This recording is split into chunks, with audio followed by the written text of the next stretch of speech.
ஜெய 1 நீதிமன்றம் ஜெயபாண்டிக்கு இந்த குற்றப்பத்திரிகையை கொடுத்துருக்கு. 19/10/2025 அன்று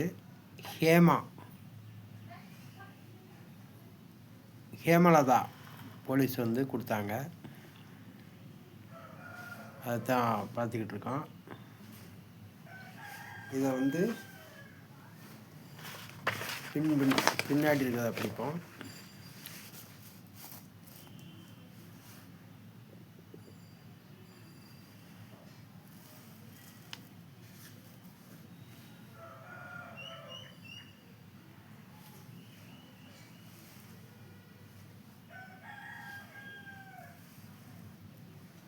இது சைபர் கிரைம் இவ்வளோ நாளும் கொடுக்காம இப்போ கொடுக்குறாங்க. எப்படின்னா, சைபர் கிரைம் ஜெயபாண்டிக்கு குற்றப்பத்திரிகையை இதன் அடிப்படையில் வழக்கு பதிவு செய்து பத்திரிகை நியூஸில் டிவியில் டெலிகாஸ்ட் பண்ணி பொதுமக்களுக்கு தெரியப்படுத்தி அதன் அடிப்படையில் இந்த மாதிரி கொடுக்கணும். இது என் மேல் பொய் கேஸ் போட்டுட்டு இப்போ கொடுக்குறாங்க. இந்த குற்றப்பத்திரிகை அடிப்படையில் விசாரிக்க வேண்டும் என்றால் ஜெயபாண்டி இந்த மாதிரி குற்றங்களை செய்திருக்கிறான், அவனை நாங்கள் கைது செய்கிறோம்னு பொதுமக்கள் மத்தியில் பத்திரிகை நாளேடுகள் மூலமாக தெரியப்படுத்தி டிவிலையும் தெரியப்படுத்தி ஒரு மதுரை கலெக்டரை இந்த மாதிரி ஆபாச வீடியோ போட்டான், அதற்காக ஜெயபாண்டியை கைது பண்ணுறோம், இந்த யூடியூப் மூலமாக இந்த மாதிரி வீடியோ போட்டிருக்கான், அதை எல்லோரும் பாருங்கள், அரசாங்கம் மேலே தப்பா அவன் மேலே தப்பான்னு பாருங்கள் என்று பத்திரிகையில் விளம்பரப்படுத்திருக்கலாம். அப்படி விளம்பரப்படுத்தாமல் என் மேல் வழிப்பறி அரசன் ஸ்வீட்டில் பேக்கரியில் ஒரு 1200 களவாண்டுட்டு போயிட்டான் ஜெயபாண்டி என்று வழக்கு பதிவு செய்து அதை நீதிமன்றத்து மூலமாக கொடுக்காம ஜெயன் 2 ஒரு மரத்தடியில் வெளிவாய்தாண்டு கூட்டு மரத்தடியில் வச்சு அந்த குற்றப்பத்திரிக்கையை கொடுத்தாங்க.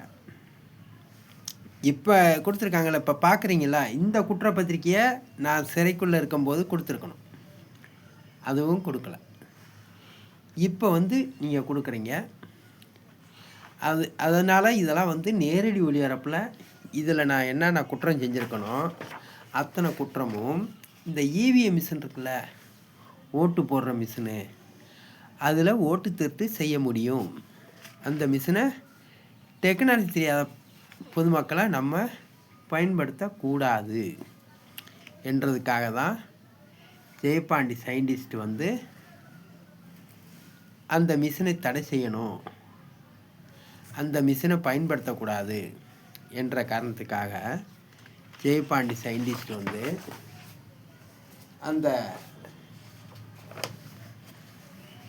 இந்த குற்றமெல்லாம் நான் செய்தேன். இந்த குற்றமெல்லாம் எதற்காக செய்தேன் என்றால் இவிஎம் மிஷின் நேரடி ஒளிபரப்பு வேண்டும். இப்போ 6/1/2026 அன்று ஜெயபாண்டியை இதன் அடிப்படையில் கேள்வி கேட்க போகிறோம்னு சொல்கிறீங்க. இதன் அடிப்படையில் கேள்வி கேட்கலாம். ஆனால் அதை எப்படி கேட்க வேண்டும் என்றால், நீங்கள் ஜெயபாண்டிய நேரடி ஒளிபரப்புக்கு இந்த வாய்தாவில் 6/1/2026 அன்று அந்த வாய்தாவில் ஜெயபாண்டி நேரடி ஒளிபரப்பில் இவிஎம் மிஷினுடைய தொழில்நுட்பவாதிகளும் வழக்கறிஞர்களும் நீதிபதிகளும் ஒவ்வொரு நாட்டுடைய விஞ்ஞானிகளும் இவிஎம் மிஷின் தத்துவம் தெரிந்த விஞ்ஞானிகளும் கேள்வி கேட்பார்கள். அனைத்து கேள்விக்கும் பதில் சொல்ல வேண்டும் என்று உத்தரவிட வேண்டும். அப்படி உத்தரவிட்டால் அது ஏனென்றால் உலகத்தில் உள்ள அனைத்து வாக்காளர்களும் ஓட்டு போட்டு ஏமாந்துருக்கிறாங்க. அந்த ஓட்டு போட்டு ஏமாந்துருக்கிற அந்த மக்களுக்காக தான் ஜெயபாண்டி சயின்டிஸ்ட்டு இவ்வளவு தவறுகளும் செய்திருந்தேன். இந்த தவறெல்லாம் மறைத்து காவல்துறை அதிகாரிகள் என் மேல் பொய்யான வழக்கை போட்டார்கள். அந்த பொய்யான வழக்கை கூட காவல்துறை அதிகாரிகள் ஜெயபாண்டி சயின்டிஸ்ட்டு இந்த மாதிரி செய்திருந்தான் அரசன் பேக்கரியில் அதுக்கெல்லாம் வரைபடமெல்லாம் கொடுத்தாங்க. எது பொய்யானதுக்கு வரைபடம்.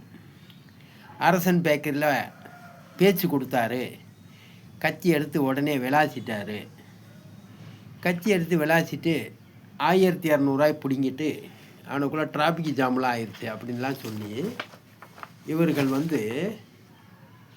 அந்த அரசன் ஸ்வீட்டு கடையில் 1200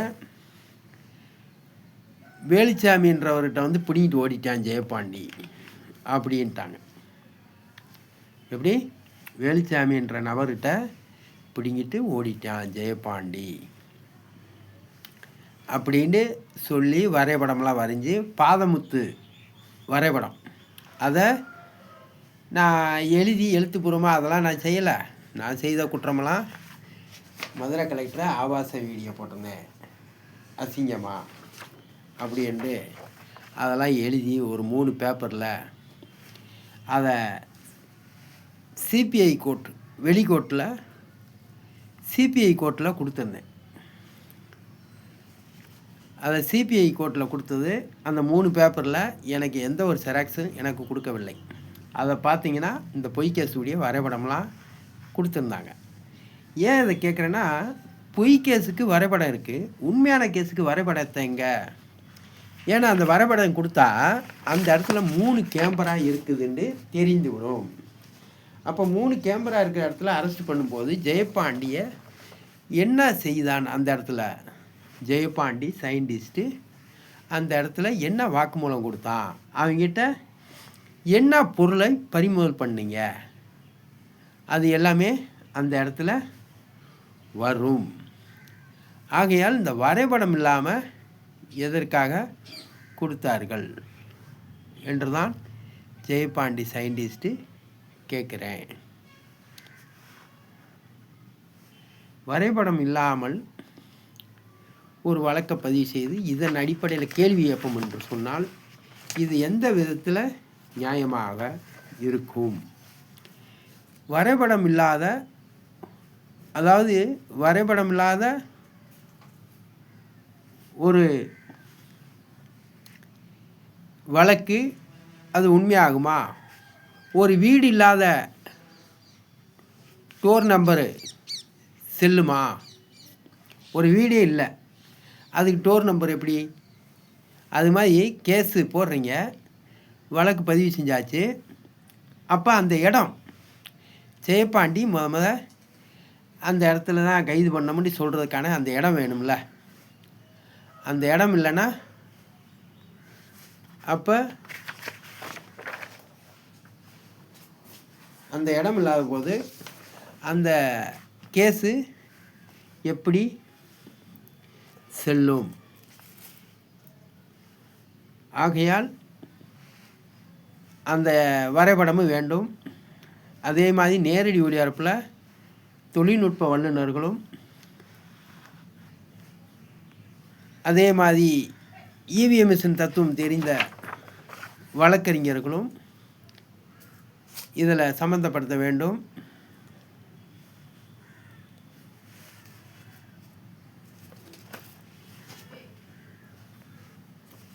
சம்மந்தப்படுத்தி இந்த வழக்கை உலகத்தில் உள்ள அனைத்து வாக்காளர்களுக்கும் தெரியப்படுத்த வேண்டும். அதை தான் நேரடி ஒளிபரப்பு வேணும்னு கேட்டிருக்கேன். ஜெயபாண்டி சயின்டிஸ்ட்டு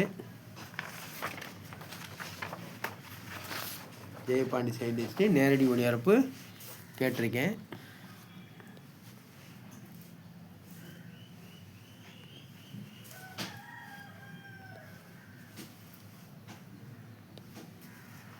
நன்றி, வணக்கம். PO Jayapandi scientist.